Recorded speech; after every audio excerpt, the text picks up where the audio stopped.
Good morning, students. I hope you are all well. Actually, good afternoon. First of all, there was a problem in question number 4, B part, as that was pointed out by many of you. It was that I hadn't taken this y into the account. So, this will be y, and y will be taken common as well. So, your final answer will be 4xy 3x square minus y. Okay, 4xy 3x square minus y, that will be your final answer. Now moving on with question number 5. We were in question number 5 and we did B part. Okay, in question number 5 what I told you was there were 4 terms. There are 4 terms. Okay, so let's take one more part, D part of question number 5. It is L m square minus m n square minus L m plus n square. Okay, so what I want you to do is I want you to regroup these numbers. Why so? Once again, let me remind you what I told you earlier is that of all these four terms, there is not even a single number, single digit or single variable that is common for all these four terms. Okay, in the first term there is no n. Okay, in the second term there is no L, in the third term there is no n. So in the same manner we do not have a particularly common term. Okay, so we cannot apply our methods quite clearly in this.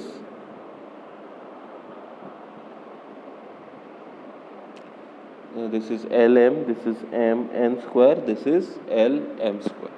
Okay, so what we have to do in this type of questions, what type of questions are those when we have four terms, the questions in which we have four terms, and out of these four terms we are unclear to about what to take common. We are not clear about what to take common. Okay,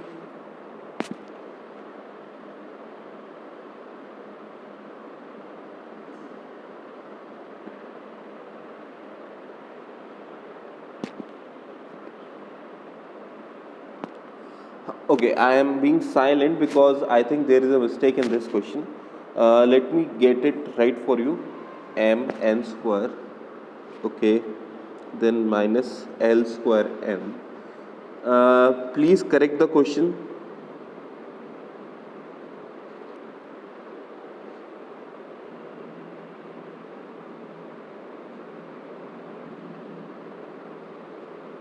Okay, please correct the question at your end so that you do not have much problems from then on.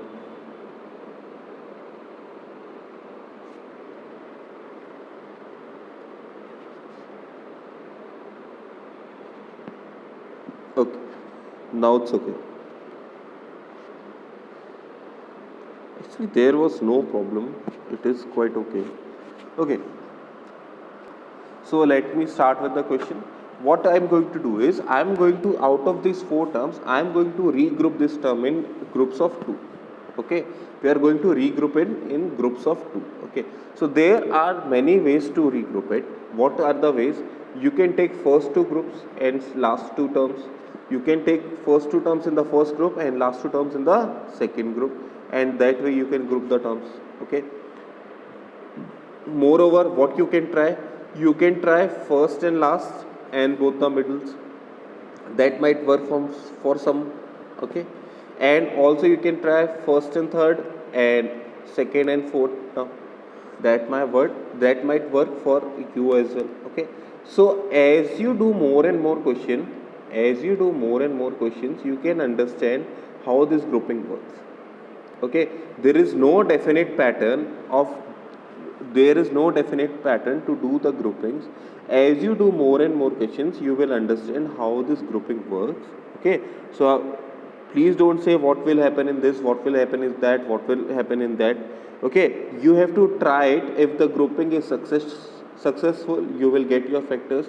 If the grouping is unsuccessful, you will have to try it again with the same. with another method. Okay, means another method means another type of grouping. Okay, so this time I am going to take common in first two terms and then common in next two terms. What I am doing is I am grouping first two terms and next two terms. So this will be, out of first two terms, m is common, m is present in both the terms. Okay, if I take m common from lm square, this will remain as lm. If I take m common from mn square, the remaining will be n square.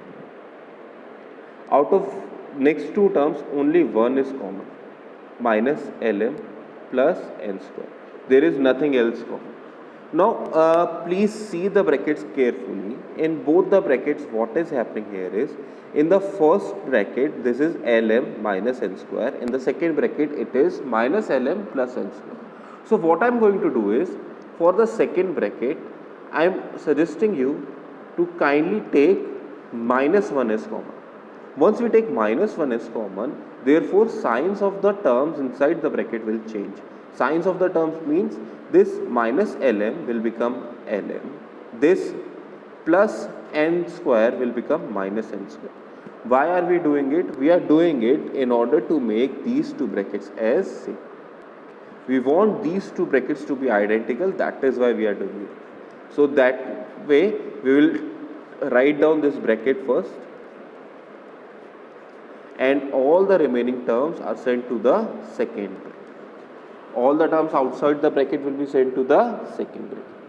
Okay, let's try one more so that you can get better understanding of it. Let's try f part.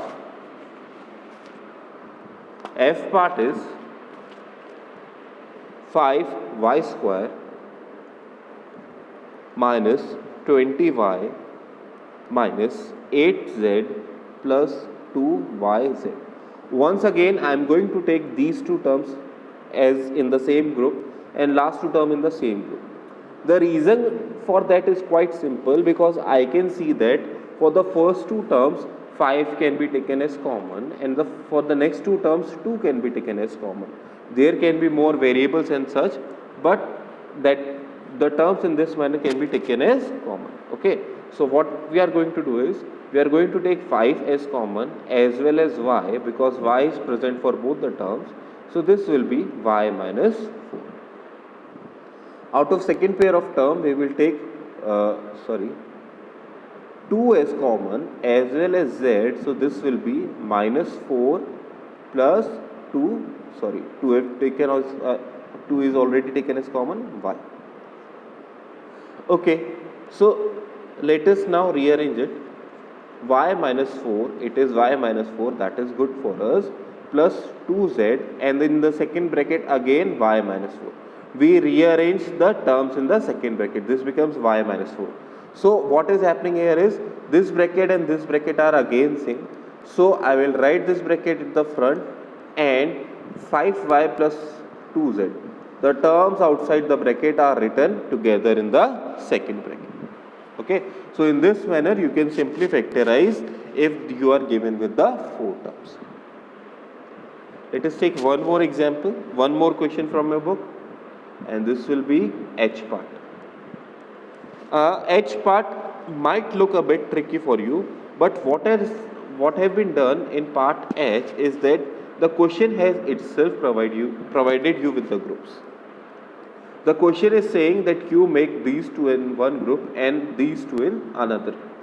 So out of AB plus A, what is common here is A.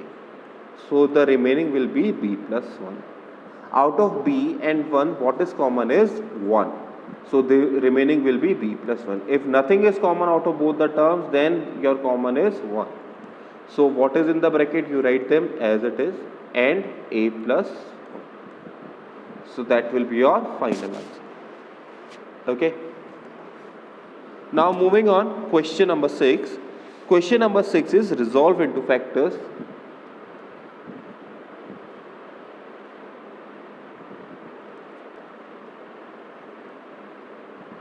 Okay, once again let me do two parts and the remaining part I will leave to you.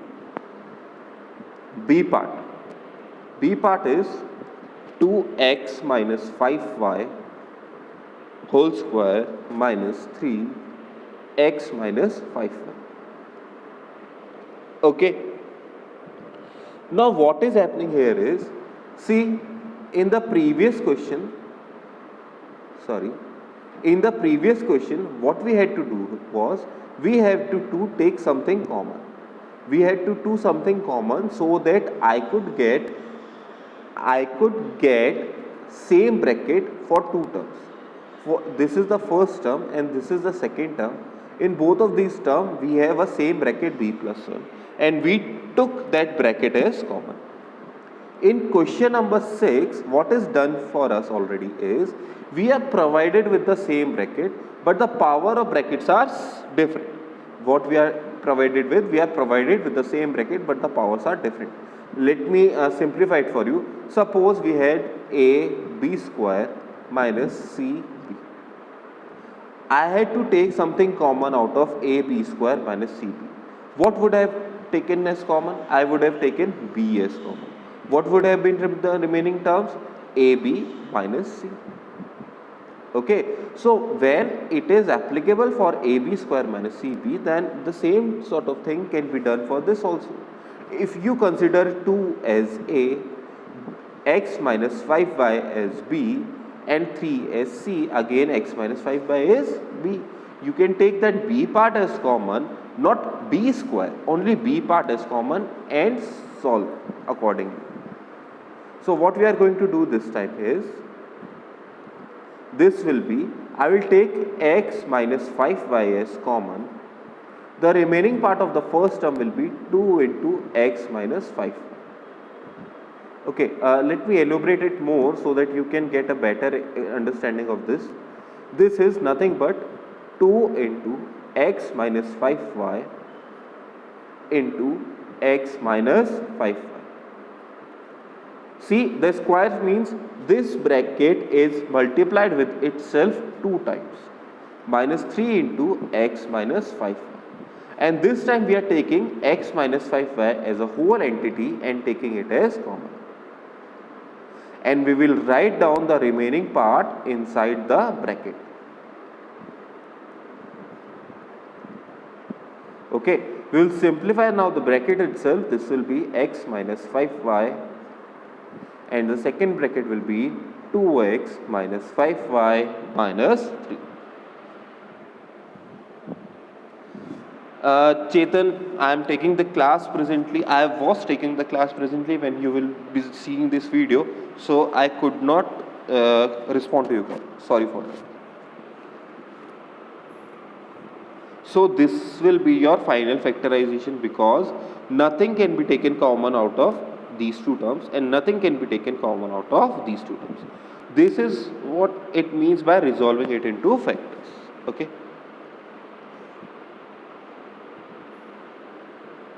Now let's see question number 6, D part. Question number 6, D part is 3x plus 4y whole cube minus 2z x plus 4y whole square. We have to do the factorization. So once again, let me expand it for you so that you can understand it better. This is 3 into x plus 4y into x plus 4y into x plus 4y. Why 3 times? Because it was cube of x plus 4y. And second term is minus 2z, that is 2 into z into x plus 4y, and again x plus 4y. Why this 2 times? Because there was only square. Okay, so what we need to do now? We need to take as much common as possible. Out of 3 and minus 2z, nothing is common. Out of 4xy and 4xy, 2 4xy from here and 2 4xy from here are taken as common. This is x plus 4y.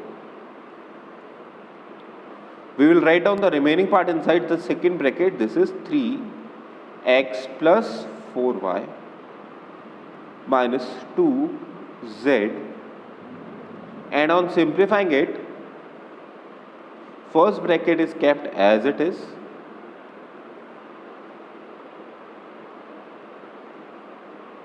Three x plus 12y minus 2z.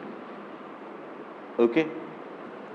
So with this, all your chapter that is coming in your exam has been completed. The remaining question that we have not discussed are to be done in your homework copy. The questions that we have discussed in the class are to be done in your class of copy. Once again, if you encounter any problems, if I have done any mistakes, if you did not get any questions of this lecture, please inform me by tomorrow as soon as you see the lecture, so that I can improvise it on the next one. Okay, thank you for your time. Have a nice day.